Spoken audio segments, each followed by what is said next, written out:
You're right, they wouldn't know. But even if I'm done welding, let's go camping vintage shirt don't share groceries. How often do people need to shop?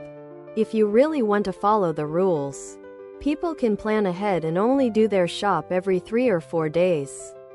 Depending on how many. I'm done welding, let's go camping vintage shirt, tank top, V-neck, sweatshirt and hoodie.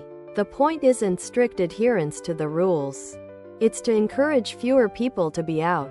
I live in a share house where we don't communicate about or share groceries or cooking at all due to different dietary requirements. But now instead of just marching down the shops, I'll ask if anyone needs anything. If even one trip is prevented, then it's working. It also means fewer people in the shops if you can't have couples and families shopping together. I had to make an emergency trip to Officeworks for a new laptop last week, and while other products